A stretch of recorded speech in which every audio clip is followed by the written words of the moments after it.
ওকে, last last ক্লাসে আমরা 10 নম্বর chapter শেষ করেছিলাম, এই অঙ্কগুলো করেছিলাম। তো 11 নম্বর চ্যাপ্টারে ত্রিভুজের পরিবৃত্ত ও অন্তবৃত্ত অঙ্কন আছে, মানে দুটো সম্পাদ্য আছে। তো এগুলো একদম ইজি আছে, এগুলো করাচ্ছি না, বা লাস্টে করাবো এই ক্লাসের। এই বইটা শেষ করি, তারপরে করিয়ে দেবো। আজকে শুরু করছি গোলক, চ্যাপ্টার নম্বর 12। চ্যাপ্টার নম্বর 12 গোলক শুরু করছি আজকে। ওকে, গোলকের জাস্ট সূত্রগুলো করাবো, আর কয়েকটা অঙ্ক যদি শুরু হয় তো শুরু করতে পারি তো করবো। আচ্ছা, ফার্স্ট গোলকের চ্যাপ্টার গোলক মানে স্ফিয়ার কি বলছে? স্ফিয়ার বলছে গোলক হচ্ছে জাস্ট বলের মতো, যেটা ফুটবল আছে, বৃত্তের 3D মডেল হচ্ছে গোলক। ঠিক আছে, আমরা এটা আঁকতে পারবো না, এরকমই আঁকতে বাধ্য। এটা কিন্তু বৃত্ত আঁকছি, কারণ ছবিতে তো আর 3D মডেল আঁকতে পারবো না, তাই এটা ইমাজিন করতে হবে। আর এটা হচ্ছে অর্ধগোলক। গোলক মানে এটা ফুটবলের মতো যেরকম হয়, একটা ফুটবল দেখতে যেরকম হয় আর কি, এরকমটা গোলক হয়। ফুটবলটাকে যে দিক থেকেই দেখা হবে না কেন, নিচ থেকে এই দিক দিয়েও যদি দেখা হয় বৃত্ত মতো লাগবে, ওপর দিয়ে যেটা দেখতে পাচ্ছি সেটাও বৃত্ত মতোই লাগবে, এদিক দিয়ে দেখলেও বৃত্ত মতো, চারিদিক থেকে বৃত্ত মতোই লাগবে 2Dতে ভাবলে। আচ্ছা, গোলকটা কিন্তু 3D মডেল। গোলকের কি কি আছে? এই হাতটাকে যদি আমি গোলকের মতো করে ভাবি, এই হাতের যে মুঠিটা আছে, কি বলে তাকে আমি জানি না, এটাকে কিছু একটা বলে, এটা যেটা আছে, এইটা যদি এরকম যদি করি, এইটা হচ্ছে গোলকের মতো যদি ভাবি, বৃত্তের মতো ভাবি, এইটাকে না, কিন্তু এইটুকুটাকে যদি বৃত্তের মতো ভাবি, তাহলে এই চারপাশের যে এরিয়াটা, শুধুমাত্র বাইরের যে এরিয়াটা, এটা হচ্ছে সমগ্র তলের ক্ষেত্রফল। গোলকের একটাই তল। আচ্ছা, তার আগে বলে রাখি, গোলকের একটি তল, সেই একটি তল হচ্ছে কি বক্রতল। গোলকের সমতল নেই অবশ্যই, গোলকের একটি তল আছে, সেটি হচ্ছে বক্রতল। ওকে, তো যদি বলা হয় সমগ্র তলের ক্ষেত্রফল, তাহলে হচ্ছে কোনটা? সমগ্র তলের ক্ষেত্রফল, এটা যেটা সেটাই হচ্ছে বক্রতলের ক্ষেত্রফল। দুটোই সেম জিনিস বলবে, কারণ সমগ্র তল মানেই বক্রতল, মানে পুরো এরিয়াটা। এটি পুরো গোলকের বক্রতলের ক্ষেত্রফল কী হবে? সূত্রটা হবে 4πr²। 4πr² বর্গ একক। 4π, যেখানে আর হচ্ছে কি ব্যাসার্ধ, এইটা যদি এটা যদি গোলক হয়, এখান থেকে ব্যাসার্ধ, এটা থেকে ওপরের দিকেও আসবে, তাহলে সেটাই ব্যাসার্ধ হবে। গোলকের কেন্দ্র থেকে যেটা আসছে সেটাই হচ্ছে, গোলকের কেন্দ্র থেকে পুরো সারফেস এরিয়া পর্যন্ত যেটা আসছে সেটাই হচ্ছে ব্যাসার্ধ। না, আরটা ব্যাসার্ধ, এখানে শুধুমাত্র আর দিয়ে অঙ্কগুলো আছে। সমগ্রতলের ক্ষেত্রফল। আর হচ্ছে এর আয়তন, নিরেট গোলকের ক্ষেত্রে আয়তন কত হবে?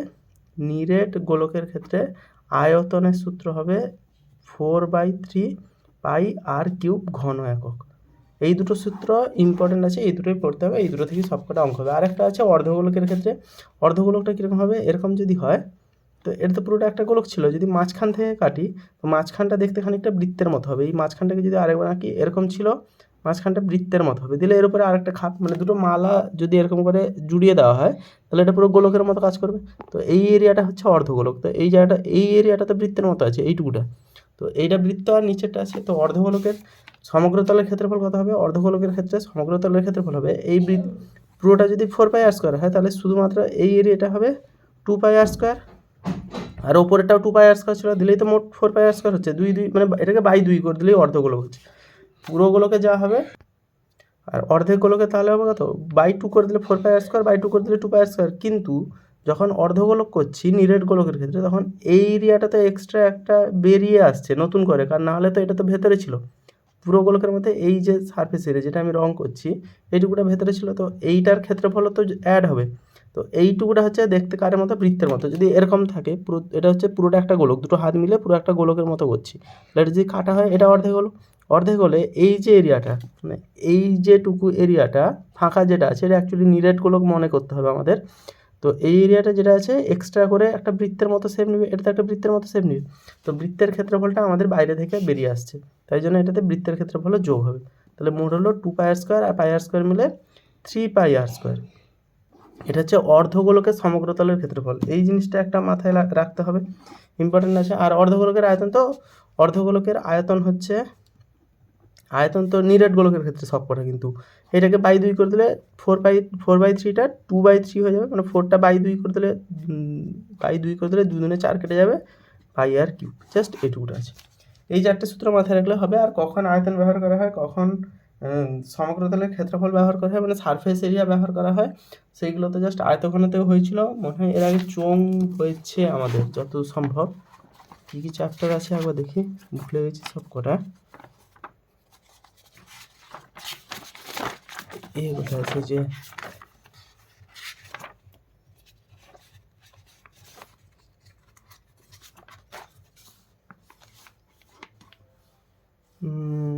চোঙগুলো এখানে, হ্যাঁ চোঙ আর চোঙ হয়েছে, আয়তঘন হয়েছে, তার মানে নিশ্চয়ই আমি করিয়েছি, তার মানে এগুলো তো অবশ্যই ইজি আছে, মানে এই কোনটা সারফেস এরিয়া কোনটা কি এগুলো বোঝা দরকার আছে যদি। আচ্ছা নেক্সট তাও বলে দিচ্ছি, গোলকের আয়তন বা যে কোনো জিনিসের 3D মডেলের আয়তন কখন বলা হবে, যেরকম ধরো কত পরিমাণ লোহা দিয়ে তৈরি বা ভিতরে কী পরিমাণ জিনিস আছে, জল কী পরিমাণ আছে, ধরো এটা চোঙের ক্ষেত্রেও সেম কেস, ভিতরে কী পরিমাণ আছে, জল আছে বা বাতাস আছে বা গ্যাস কোনো আছে বা লোহা কী, লোহার তৈরিতে নিরেট লোহা হলে কী পরিমাণ লোহা আছে, এগুলো সব আয়তনই বোঝাচ্ছে। আর সারফেস এরিয়া মানে বাইরের এরিয়াটা, মানে বাইরে রং করা, ধরো এটা একটা গোলক, এটা রং করা হয় মানে ভিতরে নিশ্চয়ই রং করা হবে না, রংটা শুধুমাত্র বাইরেই করা হচ্ছে, তো এটা হচ্ছে সারফেস এরিয়ার ব্যাপার বোঝাচ্ছে। ওকে, এই দুটোই জিনিস আছে জাস্ট। নেক্সট এখানে কয়েকটা অঙ্ক করাচ্ছি, সূত্রগুলো নিয়ে একে দাগ থেকে শুরু করবো। কোষে দেখি 12 একে দেখি, একটি গোলকের ব্যাসার্ধের দৈর্ঘ্য 10.5 সেন্টিমিটার। আচ্ছা এক সেকেন্ড, এটা একে দেখের অঙ্কটা করাচ্ছি, এখানে বইতে দেখা যাচ্ছে, ক্যামেরা দেখা যাচ্ছে আশা করি। একটি গোলকের ব্যাসার্ধের দৈর্ঘ্য, তাহলে ব্যাসার্ধ দিয়েছে মানে আর দিয়েছে, আর হচ্ছে 10.5 সেন্টিমিটার। সমগ্রতলের ক্ষেত্রে বলে সূত্র কি বলেছিলাম, 4πr²। সমগ্রতল মানে নিরেট, এখানে কিন্তু নিরেট বা ফাঁপা কিছু বলেনি, ফাঁপা হলে কিন্তু আয়তনটা সেম থাকছে না, ফাঁপা হলে কি হচ্ছে আয়তনটা, যদি এটা নিরেটে যা আয়তন হয় মানে যে পরিমাণ লোহার, ধরছি এটা লোহার গোলক, তাহলে নিরেটে যে পরিমাণ লোহা থাকে নিরেট গোলকের ক্ষেত্রে, যদি সেই জিনিস লোহারই তৈরি হয় কিন্তু ফাঁপা থাকে, তাহলে তো লোহা নিশ্চয়ই একদম পাতলা পাত দিয়ে তৈরি হবে, অনেক কম লাগবে, তাহলে আয়তন কিন্তু অনেক কমে যাচ্ছে। এই জিনিসগুলো বুঝতে হবে। তাহলে এটা কিন্তু সমগ্রতলের ক্ষেত্রফল বলেছে মানে নিরেট হোক ফাঁপা হোক সেম সাইজের, এত বড় সাইজের, নিরেট হোক ফাঁপা হোক আমার কোনো যায় আসে না। তাহলে 4πr² সূত্র হবে কত, 4 ইন্টু পায়ের মান 22/7 ইন্টু আর এর মান দিয়েছে, ব্যাসার্ধ দিয়েছে মানে এটা মাঝে মাঝে ব্যাস দিয়ে দিতে পারে, যদি এরকম কোশ্চেন আসে না। তাহলে 10.5 হোল স্কোয়ার, তাহলে হবে 4 ইন্টু 22/7 ইন্টু 105/10 ইন্টু 105/10, এটা কাটাকুটি করতে হবে, 7 দিয়ে 7 একে 7, 7 5 35, 15, আচ্ছা 5 3 15, 5 2 10, আর এটা 5 2 10, 5 একে 5, 5 2 10, 2 2 কাটলো, এখানে 4 কাটলো, তাহলে এটা 22 আছে, 3 আছে, 21 আছে, এটা গুণ করলে যা অ্যান্সার হবে সেটা। এগুলো জাস্ট আসবে না, এগুলো বেকার করাচ্ছি। নেক্সট 2 দাগের অঙ্কটা করাচ্ছি এখানে। আচ্ছা এখানে তার আগে ইম্পর্টেন্ট কোনগুলো সেইগুলো দেখিয়ে দিই। এখানে ইম্পর্টেন্ট বলতে এগুলো সবকটাই ইম্পর্টেন্ট, ইজি আছে করার মতো, এই পাশেরগুলো বেশি ইম্পর্টেন্ট হয়। এই যে 8 দাগটা যেটা স্টার মারা আছে, 8 দাগটা ইম্পর্টেন্ট, 9 দাগটা অবশ্যই ইম্পর্টেন্ট, এখানে হ্যাঁ এটা 14 দাগটা অবশ্যই ইম্পর্টেন্ট, মানে ডবল স্টার যাকে বলে। একটি গোলকে এমন হয় কেটে না হলো নতুন গোলকের বক্রতলের ক্ষেত্রফল অর্ধেক হয় আয়তনের সাথে নতুন গোলকের আয়তনের অনুপাত নির্ণয় করি। হ্যাঁ এটা ইম্পর্টেন্ট আছে মোটামুটি, এটা ভালো অঙ্ক আছে, এটা মানে জানার মতো অঙ্ক আছে, আর প্রায় সব সমান, তবে এইগুলোই আসে, ইজি অঙ্ক আসে, আর এখানে শর্ট কোশ্চেনগুলো আসে। আর এখানে এই যে 4 দাগটা ইম্পর্টেন্ট, যেটুকু স্টার মারছে, 1 দাগ, 4 দাগ, 5 দাগ, এগুলো অবশ্যই ইম্পর্টেন্ট। 3 দাগটা দেখলে ভালো, এই জাস্ট খুব কম অঙ্ক আছে তাই এগুলো করে দিচ্ছি। নেক্সট 2 দাগের 1 দাগ হলো, এবারে 2 দাগের অঙ্কটা কী বলছে, একটি চামড়ার বল তৈরি করতে প্রতি বর্গ সেমি এত টাকা হিসেবে এত টাকা লেগেছে, তাহলে বলটির ব্যাসের দৈর্ঘ্য নির্ণয় করো। আচ্ছা প্রতি বর্গ সেমি বলেছে, জাস্ট আমি যদি কোনো অঙ্কও না পারি, ইজি ব্যাপার, যেহেতু এখানে দুটো জিনিস আছে, একটা হচ্ছে সমগ্রতলের ক্ষেত্রফল অথবা বক্রতলের ক্ষেত্রফল, কারণ সমগ্রতল যেটা বক্রতল সেটা এই পৃষ্ঠায় করেছিলাম, সমগ্রতল যেটা বক্রতল হচ্ছে সেম জিনিস, বক্রতল আর সমগ্রতল হচ্ছে সেম জিনিস, তাহলে এইটা একটা দিবে আর একটা দিবে আয়তন। তো এটা যদি বলে বর্গ একক, যেহেতু ক্ষেত্রফল মানে বর্গ হবে, বর্গ একক হবে বর্গ সেমি বর্গ মিটার যাই হোক, আর আয়তন মানে ঘন একক হবে ঘন সেমি যাই হোক একটা হবে। তাই জন্য এখানে যখন দিয়েছে যে একটি চামড়া বল তৈরি করতে প্রতি বর্গ সেমিতে এত টাকা হিসেবে এত টাকা লেগেছে, তাহলে এটা সমগ্রতলের ক্ষেত্রফলই দিয়েছে, কারণ বর্গ সেমি দিয়েছে। তাহলে 1 বর্গ সেমিতে এত টাকা খরচা হচ্ছে, তাহলে মোট এত টাকা খরচা হচ্ছে, তাহলে 1 বর্গ সেমিতে খরচা হচ্ছে বা 17 টাকা 50 পয়সা, কোনো লিখছি না আমি, 17 টাকা 50 পয়সা, এই টাকাতে বল তৈরি হয় কত বর্গ সেমি, বল তৈরি হয় 1 বর্গ সেমি। ওকে, তাহলে 1 টাকায় তৈরি হবে কত, নিশ্চয়ই কম হবে, তাহলে 1/17.50, কম হলে নিশ্চয়ই ভাগ হবে, এত টাকায় যদি 1 হয় তাহলে এটা কম হবে নিশ্চয়ই ভাগ হবে, তাহলে 431 টাকা 20 পয়সাতে কত টাকা হবে, এটা 1 টাকায় যদি হতে হয় 431 টাকা বেশি হবে, তার মানে গুণ হবে, তাহলে 431.20/17.50, 1-এর সাথে এটা গুণ করলে এটাই ফিরে আসবে, তাহলে এটা যখন কাটাকুটি করবে দশমিক কেটে গেলো, 0 0 কাটলো, 175 এইটা যত বর্গ সেমি হবে তাহলে এত বর্গ সেমি। 4,312/175 টাকা লেগেছে। বলটির ব্যাসের দৈর্ঘ্য হিসাব করি, তাহলে এটা হচ্ছে সমগ্র তলের ক্ষেত্রফল 4,312/175। কাটাকুটি করছি না, এটাই রাখছি। আচ্ছা, এটা হচ্ছে কি, এটা বর্গসেমি মানে এটা হচ্ছে সমগ্র তলের ক্ষেত্রফল। তাহলে অতএব দিয়ে লিখতে পারি, অতএব বলটির সমগ্র তলের ক্ষেত্রফল সমান যেটা আছে 4,312 আর নিচে ছিল 175, 175, 4,312/175। এটা তো সমগ্র তলের ক্ষেত্রফল। আর সমগ্র তলের ক্ষেত্রফলের সূত্র কী আছে, 4πr², যেখানে আর হচ্ছে ব্যাসার্ধ, এখানে আমার ব্যাস চেয়েছে, তাহলে r² সমান 4,312/175 ইন্টু 4πটা বেশি হলে 1/4π হয়ে যাবে। তাহলে পাইর মান আমরা জানি 22/7। এটা যেহেতু পাইটা হরে আছে, তাহলে এটা 7 উপরে হবে, 22 নিচে হবে। ওকে, এবারে কাটাকুটি করলে হবে 7 3 21, 7 2 14, 7 2 14, 15 16 17 35, 7 5 35। আচ্ছা, এটা 4 দিয়ে কাটলে 4 1 4, 3 যাবে না, তাহলে 4 0 0, 31, 4 8 32, 4 7 28, 29 30 31, 3 2 32, 4 32। ওকে, আচ্ছা 22 দিয়ে কাটাকুটি করলে 2 2 11 22, 2 5 10, 2 1 2, সরি 2 3 6, 2 9 18, 11 দিয়ে কাটাকুটি করলে 11 4 44, 44 9 53, 11 9 99, তাহলে উপরে 49 নিচে 25, এটা হচ্ছে r²। তাহলে r সমান হবে √, এটা √, চলে এলো, তাহলে 7/5। এটা যেহেতু ব্যাসার্ধ, তাহলে সব পজিটিভ গুণে নিব। তাহলে r যদি এটা হয় 2r হবে কত, 7/5 গুণিতক 2, তাহলে 14/5। এটা হবে ব্যাস। আমার ব্যাস চেয়েছে বলে 2 দিয়ে গুণ করলাম। কী সব বলছি আমি, ব্যাস চলছে বলে 2 দিয়ে গুণ করছি।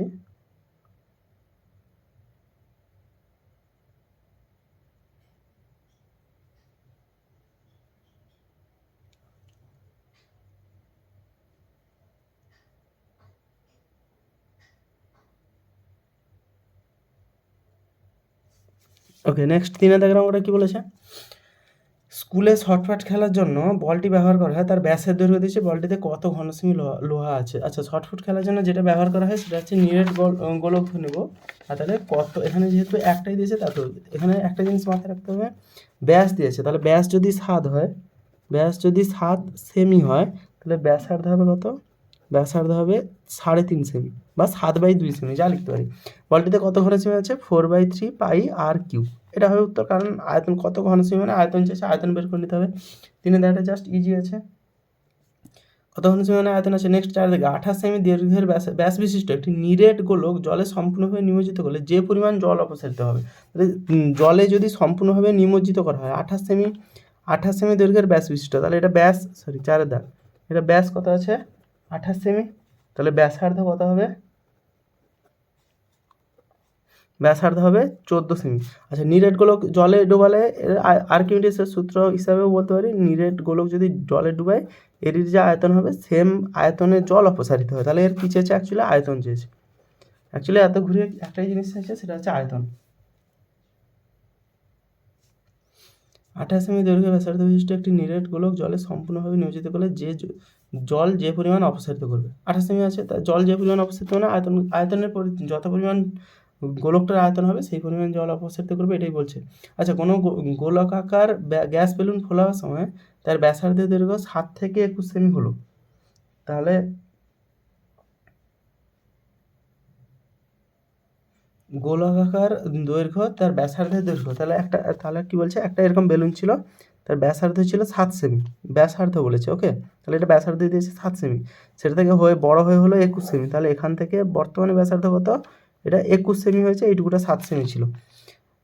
বেলুনটির পূর্বে ও পরের সমগ্রতলের ক্ষেত্রফল, তাহলে প্রথমে 7 সেমি ছিল, এর সমগ্রতলের ক্ষেত্রফল 4π7², আর পরে হলো কত, পূর্বেরটা আগে বলেছে, পরেরটা পরে বলেছে, তাহলে পরে হবে 4π21²। তাহলে এটা কাটলো 7²/21², 7 আর 21 কাটাকুটি করা যাবে না, 7² মানে 7 × 7, 21 × 21, তাহলে 7 3 21, 7 3 21, তাহলে উপরে 1, নিচে 3 3 9, তাহলে 1:9। জাস্ট এইগুলো আসছে অঙ্ক, এগুলো শর্ট কোশ্চেনের জন্য আসতে পারে, এগুলো 2 নম্বরের জন্য এগুলো আসতে পারে। বা এই যে এই জিনিসটা সেম 28 সেমি দৈর্ঘ্য বিশিষ্ট, এটা 2 নম্বরের কোশ্চেনগুলোতে আসতে পারে যদি ইজি কোশ্চেন হয়, অবশ্যই না আসার কিছু নেই। আচ্ছা নেক্সট এবারে আসছে ছয়ের দাগের অঙ্কটা আসছি, ঠিক আছে। ছয় দাগের অঙ্কটা কি বলেছে, অর্ধগোলাকৃতি একটি বাটি তৈরি করতে আচ্ছা এবারে অর্ধগোলকের কথা আসছে। অর্ধগোলাকৃতি মানে এরকম হবে বাটিটা, এরকম হবে বাটিটা, বাটির মাথার বাটিটাও চিন্তা করলে হবে, কিন্তু এটা কিন্তু বৃত্তের মতো। অর্ধগোলাকৃতি একটি বাটি তৈরি করতে এত বর্গ সেমি পাত লেগেছে, তাহলে এটা হচ্ছে এত বর্গ সেমি পাত লেগেছে মানে এটা হচ্ছে সমগ্র তলের ক্ষেত্রফল, সমগ্র তলের ক্ষেত্রফল। ওকে, বাটিটির মুখের ব্যাসের দৈর্ঘ্য নির্ণয় করতে বলছে, মানে এই ব্যাসের দৈর্ঘ্যটা নির্ণয় করতে বলেছে। আচ্ছা এখানে কিন্তু একটা জিনিস ব্যাপার আছে, বাটি যেহেতু বাটি কিন্তু আমরা কি শিখেছিলাম সমগ্রতলের ক্ষেত্রফলের ক্ষেত্রে,